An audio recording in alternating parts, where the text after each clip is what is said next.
Membahas satu persatu dari perjuangan Abu Bakar As-Siddiq setelah menjadi khalifah ini ya.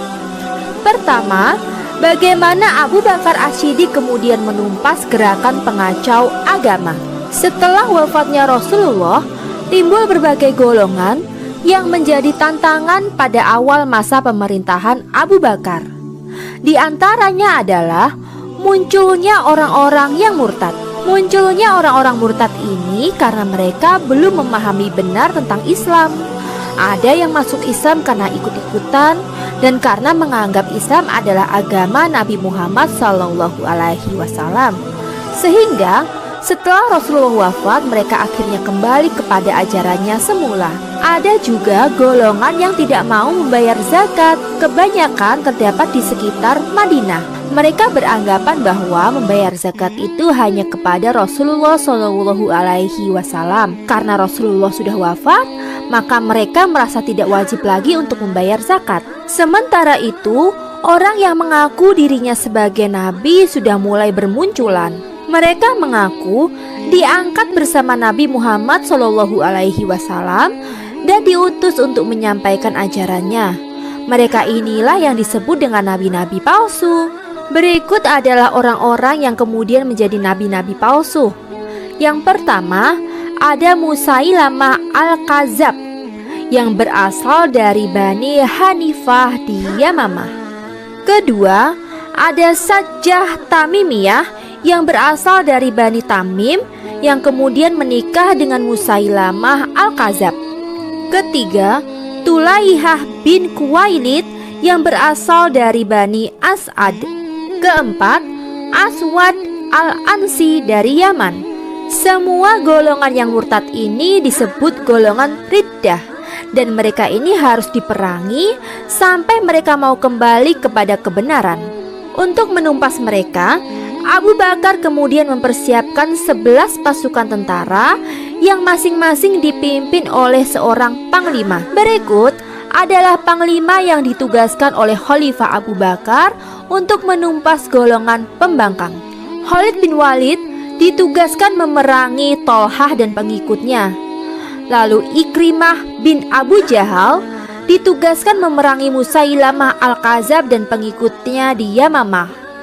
Lalu ada Surahbil bin Hasanah diperintahkan untuk membantu Ikrimah di Yamamah karena pasukan Musailamah yang sangat kuat. Lalu ada Al-Muhajir yang ditugaskan ke Yaman untuk memerangi Aswad Al-Ansi.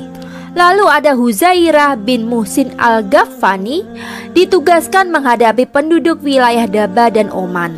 Kemudian Arfajah bin Hartsaman ditugaskan memerangi pembangkang di negeri Murrah. Suwaid bin Mukhorin ditugaskan menghadapi kaum Riddah di Tihamah. Al-Ula bin Hadrami ditugaskan menghadapi kaum Riddah di Bahrain.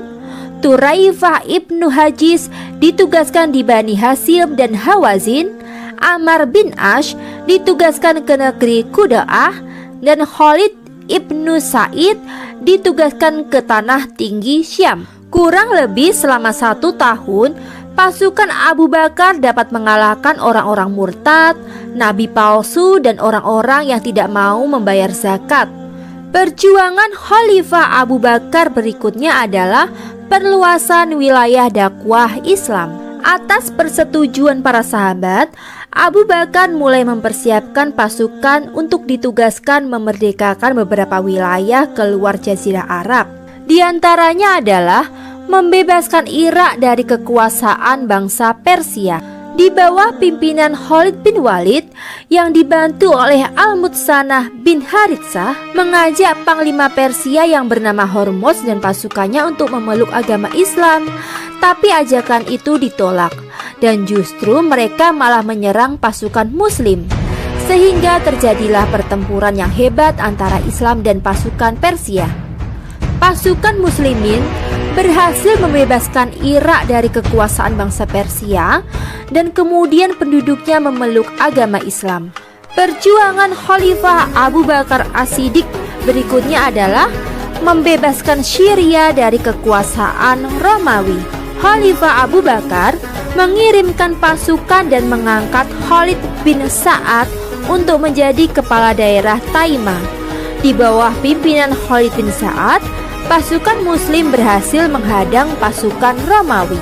Pada awal tahun ke-13 Hijriah, Khalifah Abu Bakar membentuk 4 pasukan untuk menyerang pasukan Romawi. Pasukan tersebut dipimpin oleh panglima-panglima yang ternama, yaitu adalah ada Ammar bin As yang ditugaskan ke Palestina, lalu Abu Ubaidah bin Jarrah ditugaskan ke Roma, Yazid bin Abi Sofyan ditugaskan ke Damaskus, dan Surahbil bin Hasanah ditugaskan ke Yordania. Namun, Heraklius, kaisar Romawi di Yerusalem, tidak tinggal diam.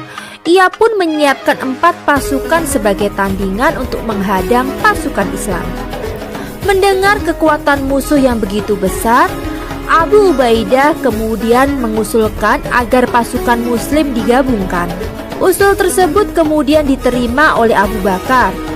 Lalu, tentara Islam bergabung menjadi satu pasukan dengan kekuatan sebanyak 24.000 orang dan ditunjuk Abu Ubaidah sebagai panglimanya.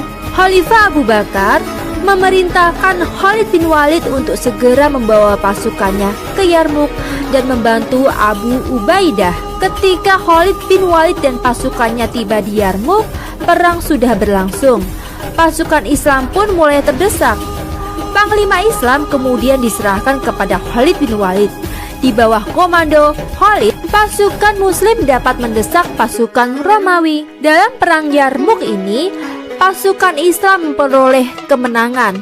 Walaupun pada saat perang terjadi penyerahan jabatan panglima dari Khalid bin Walid kepada Abu Ubaidah. Selain melakukan perluasan wilayah dakwah Islam, Khalifah Abu Bakar As-Siddiq juga melakukan kodifikasi atau pengumpulan Al-Quran. Pengumpulan Al-Quran ini atas usul Umar bin Khattab. Khalifah Abu Bakar membentuk panitia penghimpun Al-Quran yang diketuai oleh Zaid bin Sabit. Lembaran-lembaran ayat Al-Quran disusun seperti yang diajarkan oleh Rasulullah SAW. Kemudian, himpunan ayat-ayat Al-Quran itu diserahkan kepada Abu Bakar As-Siddiq dan kemudian disimpan di rumah Hafsyah binti Umar. Nah anak-anak, demikianlah perjuangan dari Khalifah Abu Bakar As-Siddiq selama memerintah menjadi khalifah ya.